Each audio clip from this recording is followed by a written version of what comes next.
আল্লাহ রাব্বুল আলামিন আল্লাহর বন্ধুকে সৃষ্টি করে রেখে দিলেন আশ-শাজিমে, নূর আকারে রেখে দিলেন, নূর আকারে রেখে দিলেন, সৃষ্টি করলেন কিঞ্চিত পরিমাণ নূর নিয়ে কিঞ্চিত নূর রেখে দিলেন।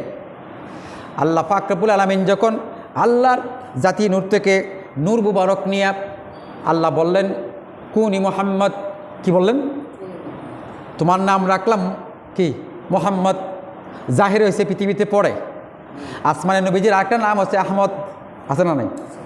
আমার ভাইয়েরা, কোরআনুল কারিমে আছে আসমানে আশ-শাজিমে আমার বন্ধু আল্লাহর বন্ধুর নাম ছিল আহমদ, জমিনে হইল মোহাম্মদ সাল্লাল্লাহু রেখে দিলেন। আল্লাহর নবীকে যখন নূর মুবারক নূর আকারে রেখে দিলেন, রেখে দেওয়ার পরে আশ-শাজিমের সিঁড়ির গুড়ায় যাইয়া, আশ-শাজিমে যাইয়া, ওই স্থানে যাইয়া নূর যেখানে রাখা হয়েছে সেখানে যাইয়া সেজদায় পরে আল্লাহর নবী বলেন আলহামদু, ধীরে কোন আল্লাহু আকবার, আল্লাহু আকবার। যা আলহামদুলিল্লাহ বলছিলেন আপনার আমার নবী, হ্যাঁ নবী বলছিলেন। আল্লাহ বলতেছেন বন্ধু তোমাকে প্রথম আমি সৃষ্টি করলাম, সুন্দর একটা কথা বলেছ, আমার প্রশংসা করেছ, আমি আল্লাহর প্রশংসা করেছ, সেই জন্য আমি তোমার নাম রেখেছি মুহাম্মদ, প্রশংসিত, জোরে কোন সুবহানাল্লাহ। তুমি আল্লাহর প্রশংসা করেছ, সাজদায় পড়ে আলহামদুলিল্লাহি রাব্বিল আলামিন বলেছ, আলহামদুলিল্লাহ বলেছ, আমি আল্লাহর প্রশংসা করেছ বন্ধু, সেই জন্য আমি আল্লাহ তোমার নাম রাখলাম মুহাম্মদ, জুরে কোন সাল্লাল্লাহু আলাইহি ওয়াসাল্লাম। আমার ভাইরা, পৃথিবীর জমিনে প্রথম কুরআনুল কারীমের আয়াত নাযিল হয়েছে ইকরা বিসমি রাব্বিকাল্লাযী খালাক, ইকরা প্রথম আয়াত। আল্লাহ ইচ্ছা করলে ৬৬৬৬ আয়াত নাজিল করে আল্লাহ কুরআনুল কারীম প্রেরণ করেছেন আপনার আমার নবীর উপরে। আল্লাহ ইচ্ছা করলে পারতেন সর্বপ্রথম আয়াত নাজিল করেছিলাম ইকরা বিসমি।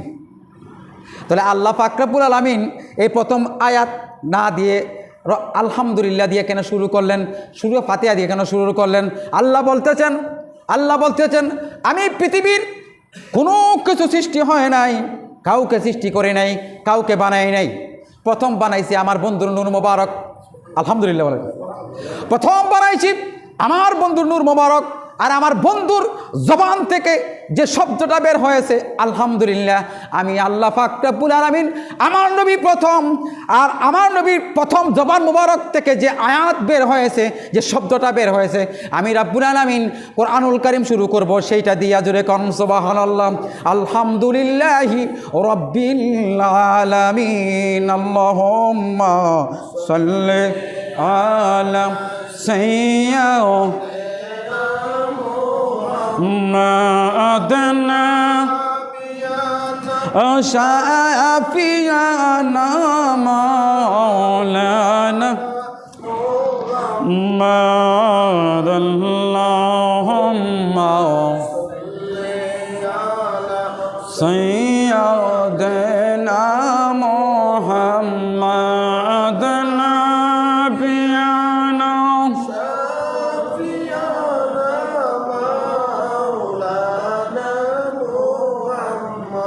সম্মানিত উপস্থিতি, ধৈর্য আল্লাহ পাক সবাইকে দেয় নাই। আল্লাহ পাক রব্বুল আলামিন বলছেন অসৎ কাজের নিষেধ, সৎ কাজের আদেশ। তুমি বিচার করতেছ, সঠিকভাবে বিচার করবো। আমি শেষ করে দিচ্ছি। আল্লাহর হাবিবের অনেক গুণ, আপনার আমার নবীর অনেক গুণ। আর একটা গুণ ছিল আল্লাহর নবী কখনো আমানতকে খেয়ানত করেন নাই। ইহুদি নাসারা খ্রিস্টান তারা আইসা নবীজির কাছে ধন সম্পদ জমা দিত, নবীকে ডাকতো আলামিন। আলামিন মানে কি? মোহাম্মদ আমিন, সংক্ষিপ্ত মক্কানগরের নবীকে ডাকতো মোহাম্মদ আমিন, অর্থাৎ উনি বিশ্বাসী। ইহুদি নাসারারা এসে টাকা জমা দিত, এসে নিয়ে যেত। জানে আবু জেহেল ছিল গোষ্ঠীর নেতা, বিচারক, উতবা সাহেবা, এদের কাছে মানুষের জমা দিত না। জানে এর কাছে দিলে এরা খাইবে লাগবে, যদিও তারা বিচারক হয়, কিন্তু আমরা টাকা পয়সা জমা দিব মোহাম্মদ আমিনের কাছে। সুবহানাল্লাহ বলে, সুবহানাল্লাহ। ধর্ম গ্রহণ করবো না, কিন্তু তাকে বিশ্বাস করি, আমরা নবীকে বিশ্বাস করতে। তো একদিন একটা ইহুদি, হাদিস শরীফের কথা, সম্ভবত মাসকার শরীফে আছে বাইরে আমার, তো এক ইহুদি উট পালন করছে, উটনি পালন করছে। এটা অনেক বয়স হয়েছে, অনেক বয়স। তো একদিন আচ্ছা নবীরে কইতেছে, কয় মোহাম্মদ আমিন আমি একটা বিচার দেব। কি বিচার? কার বিচার? বিচার হলে আমার একটা উটনি আছে, আগে সে বোঝা বহন করতে পারতো, আমি তারিদের সব কাজ করাইতাম। এখন সে কাজকর্ম করে না, এই বিচারটুকু তোমরা দিলাম। উটের